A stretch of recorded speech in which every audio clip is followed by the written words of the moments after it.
जय माता दी दोस्तों। देवताओं द्वारा देवी की स्तुति और चंडमुंड के मुख से अंबिका के रूप की प्रशंसा सुनकर शुंभ का उनके पास दूत भेजना और दूत का निराश लौटना। पंचमो अध्याय।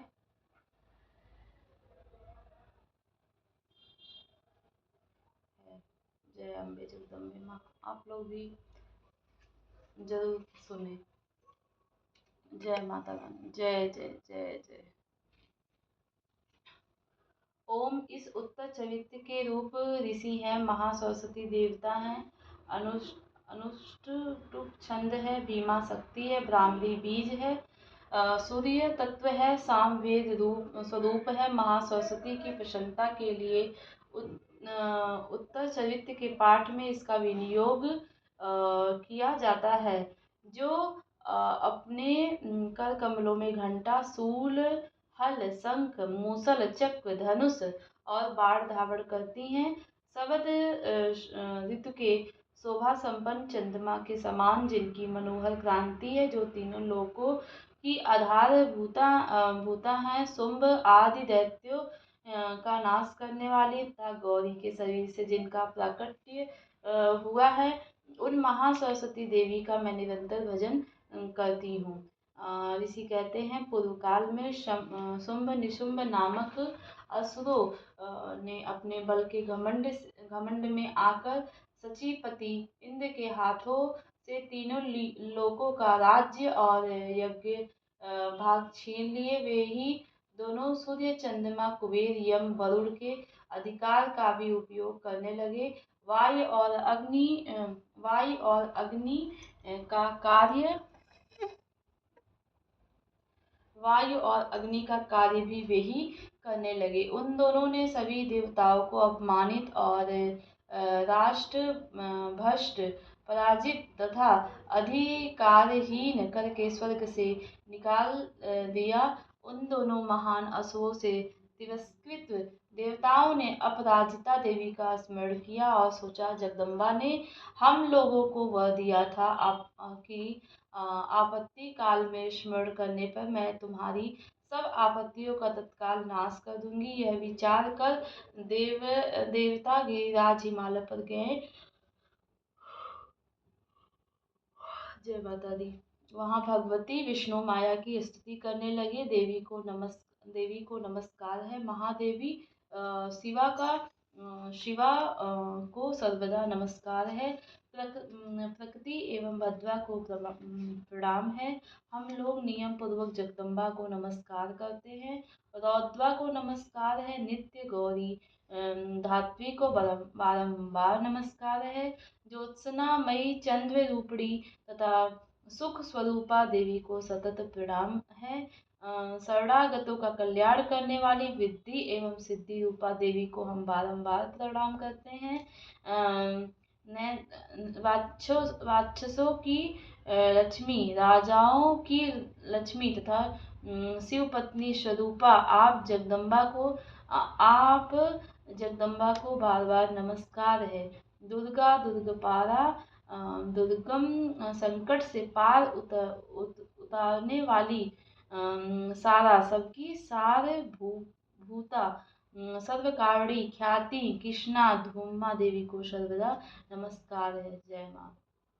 अत्यंत सौम्य एवं अत्यंत रौद्र रूपा देवी को नमस्कार करते हैं। उन्हें हमारा बारंबार प्रणाम है। जगत की आधारभूता कीर्ति देवी को बारंबार नमस्कार है। जो देवी सब प्राणियों में विष्णु माया के नाम से कही जाती हैं, उनको नमस्कार है। उनको बारंबार नमस्कार है। जय माता। जय माँ। जय माँ। जय माँ। जो देवी सब प्राणियों में चेतना कहलाती है, उनको नमस्कार है। उनको बारंबार नमस्कार है। जय माँ नारायणी नमस्तुते। जो देवी सब प्राणियों में बुद्धि रूप से स्थित है, उनको नमस्कार। उनको बारंबार नमस्कार है। जो देवी सब प्राणियों में निद्रा रूप से स्थित हैं, उनको नमस्कार, उनको नमस्कार, उनको नमस्कार है।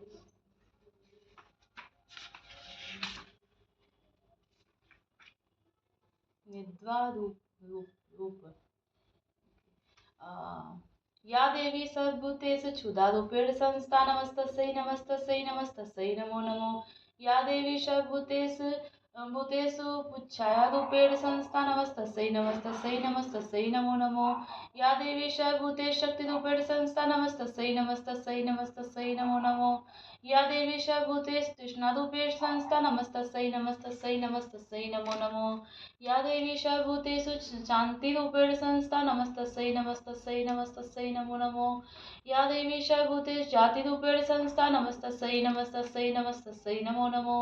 या देवी सर्वभूतेषु लज्जारूपेण संस्था नमस्तस्यै नमस्तस्यै नमस्तस्यै नमो नमो।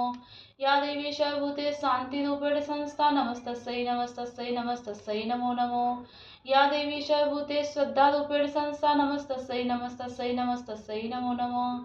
या देवी सर्वभूतेषु कान्तिरूपेण संस्था नमस्तस्यै नमस्तस्यै नमस्तस्यै नमो नमः।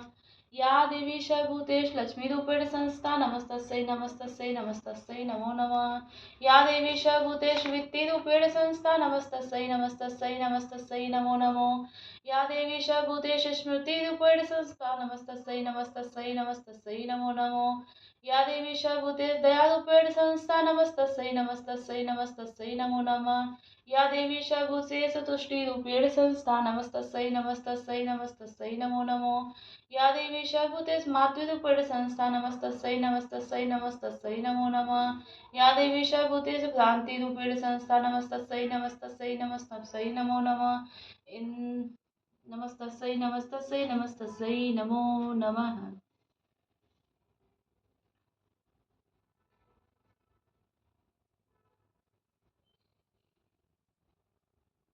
जो जीवों के इंद्रिय वर्ग अधिष्ठाती अधिष्ठाती देवी और एवं सब प्राणियों में सदा व्याप्त रहने वाली उन व्याप्ति देवी को बारंबार नमस्कार है।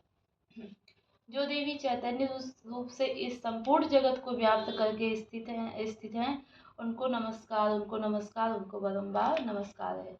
पूर्व काल में अभिष्ट की प्राप्ति होने से देवताओं ने जिनकी स्तुति की तथा देवराज इंद्र ने बहुत दिनों तक जिनका सेवन किया, वह कल्याण की साधन भूता ईश्वरी हमारा कल्याण और मंगल करें और सारी आपत्तियों का नाश कर डाले। उद्दंड दैत्यों से सताए हुए हम सभी देवता जिन परमेश्वरी को इस समय नमस्कार करते हैं तथा जो भक्ति से विनम्र पुरुषों द्वारा स्मरण की जाने पर तत्काल ही संपूर्ण विपत्तियों का नाश कर देती हैं, वे जगदम्बा हमारा संकट दूर करें। जय माँ। राजन, इस प्रकार जब देवता स्तुति कर रहे थे तो उस समय पार्वती देवी गंगा जी के जल में स्नान करने के लिए वहाँ उस सुंदर भावों वाली भगवती ने देवताओं से पूछा, आप लोग यहाँ किसकी स्तुति कर रहे हैं। तब उन्हीं के शरीर कोश से प्रकट हुई शिवा देवी बोली, शुंभ दैत्य से तिरस्कृत युद्ध से निशुद्ध से पराजित हो यहाँ एकत्रित हुए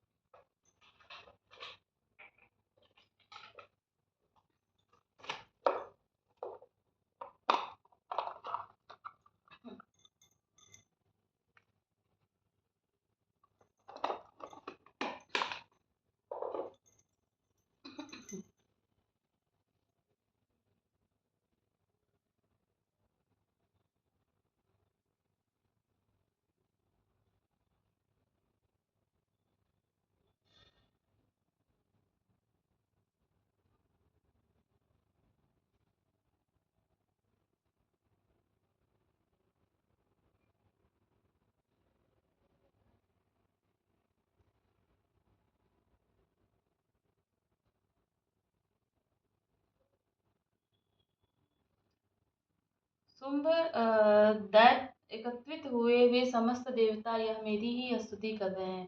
पार्वती जी के शरीर कोश से अंबिका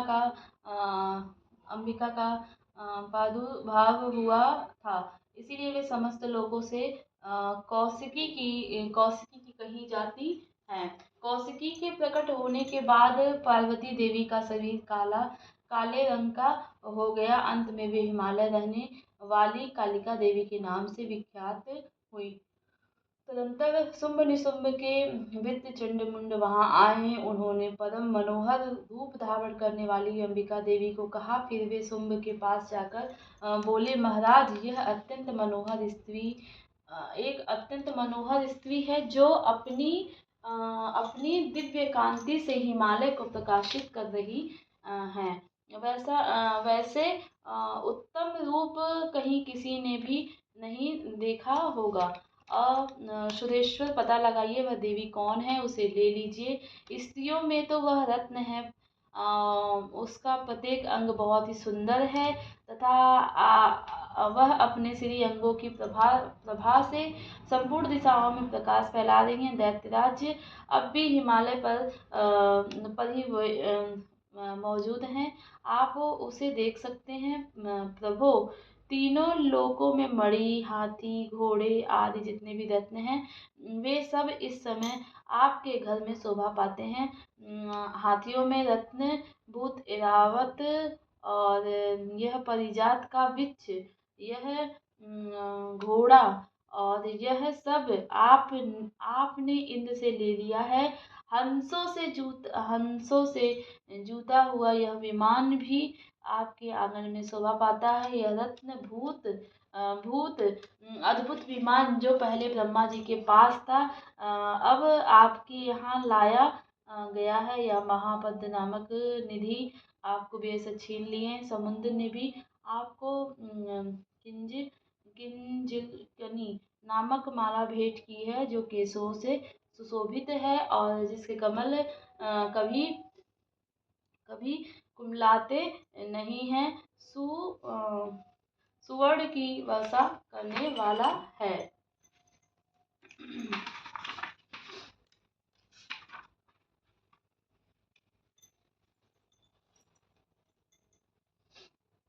वरुण का छत्र भी आपके घर में शोभा पाता है तथा यह श्रेष्ठ रथ जो पहले प्रजापति के अधिकार में था, अब आपके पास मौजूद है। दैत्येश्वर मृत्यु की उत्क्रांतिदा नाम वाली शक्ति भी आपने छीन ली है तथा वरुण का पास समुद्र में होने वाले सब प्रकार के रत्न आपके भाई निशुंभ के अधिकार में है। अग्नि ने स्वतः शुद्ध किए हुए 2 वस्त्र आपकी सेवा में अर्पित किए हैं। दैत्यराज, इस प्रकार सभी रत्न आपने एकत्र कर लिए हैं। फिर जो यह स्त्रियों में स्वरूप कल्याणमयी देवी हैं, इसे आप क्यों नहीं अपने अधिकार में कर लेते। चंडमुंड का यह वचन सुनकर शुंभ ने महादैत्य सुग्रीव को दूत बनाकर देवी के पास भेजा और कहा, तुम मेरी आज्ञा से उसके सामने ये बातें कहना, ऐसा उपाय करना जिससे प्रसन्न होकर वह शीघ्र ही यहाँ आ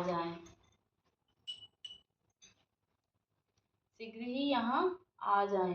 वह दूत पर्वत के अत्यंत रमणीय प्रदेश में जहाँ देवी मौजूद थी गया और मधुर वाणी में कोमल वचन बोला। दूत बोला, देवी दैत्यराज शुंभ इस समय तीनों लोकों के परमेश्वर हैं। मैं उन्हीं का भेजा हुआ दूत हूँ और यहाँ तुम्हारे ही पास आया हूँ। उनकी आज्ञा सदा सब देवता एक स्वर से मानते हैं, कोई उसका उल्लंघन नहीं कर सकता। वे संपूर्ण देवताओं को परास्त कर चुके हैं। उन्होंने तुम्हारे लिए जो संदेश दिया है उसे सुनो। संपूर्ण त्रिलोक की मेरे अधिकार में है। देवता भी मेरी आज्ञा के अधीन चलते हैं। संपूर्ण यज्ञों के भागों को मैं पृथक पृथक भोगता हूँ। भोगता हूँ। तीनों लोकों में जितने श्रेष्ठ रत्न हैं वे सब मेरे अधिकार में हैं। देवराज इंद्र का वाहन ऐरावत में जो हाथियां रत्न के समान है मैंने छीन लिया है। क्षीर सागर का मंथन करने से जो अश्वरत्न उच्च स्वभाव प्रकट हुआ था उसे देवताओं ने मेरे पैरों पर पड़कर समर्पित किया है। सुंदरी, उनके सिवा जितने रत्न भूत पदार्थ देवताओं गंधर्वों और नागों के पास थे वे सब मेरे ही पास आ गए हैं। देवी, हम लोग तुम्हें संसार की स्त्रियों में रत्न मानते हैं, अतः तुम हमारे पास आ जाओ, क्योंकि रत्नों का उपयोग करने वाले हम ही हैं। चंचल कटाक्षाओं वाली सुंदरी, तुम मेरी या मेरे भाई पराक्रमी निशुंभ की सेवा में आ जाओ, क्योंकि तुम रत्न स्वरूपा हो। मेरा वर्ण करने से तुम्हें तुलना रहित महान ऐश्वर्य की प्राप्ति होगी। अपनी बुद्धि से यह विचार कर तुम मेरी पत्नी बन जाओ। दूत के यो कहने पर कल्याणमयी भगवती दुर्गा देवी, जो इस जगत को धारण करती है, मन ही मन गंभीर भाव से मुस्कुराई, इस प्रकार बोली। दूत, तुमने सत्य कहा था, इसमें तनिक भी मिथ्या नहीं है। शुंभ तीनों लोकों का स्वामी है, निशुंभ भी उसी के समान पराक्रमी है, किंतु इस विषय में मैंने जो प्रतिज्ञा कर ली है उसे मिथ्या कैसे करूं। मैंने अपनी अल्प बुद्धि के कारण पहले से जो प्रतिज्ञा कर रखी है उसे सुनो। जो मुझे संग्राम में जीत लेगा, जो मेरे अभिमान को चूर कर देगा, संसार में जो मेरे समान बलवान होगा वही मेरा स्वामी होगा। इसलिए शुंभ अथवा महादैत्य निशुंभ स्वयं ही यहाँ पधारे और मुझे जीत कर स्वयं ही मेरा पाणी ग्रहण कर ले। इसमें विलंब की क्या आवश्यकता है। दूत बोला, देवी, तुम घमंड में भरी हो, मेरे सामने ऐसी बातें न करो। तीनों लोक में ऐसा कौन ऐसा पुरुष है जो शुंभ निशुंभ के सामने खड़ा हो सके। देवी, दैत्यों के सामने भी सारे देवता युद्ध में नहीं ठहर सकते, फिर तुम अकेली स्त्री होकर कैसे ठहर सकती हो। जिन शुंभ निशुंभ आदि दैत्यों के सामने इंद्र आदि सब देवता भी युद्ध में खड़े नहीं हुए, उनके समान तुम स्त्री होकर कैसे जाओगी। इसीलिए तुम मेरे ही कहने से शुंभ निशुंभ के पास चली जाओ। ऐसा करने से तुम्हारे गौरव की रक्षा होगी। अन्यथा जब वे केस पकड़कर घसीटेंगे तब तुम्हें अपनी प्रतिष्ठा खोकर जाना होगा। तुम्हारा कहना ठीक है, शुंभ बलवान और निशुंभ भी बड़ा पराक्रमी, किंतु क्या करूं। मैंने पहले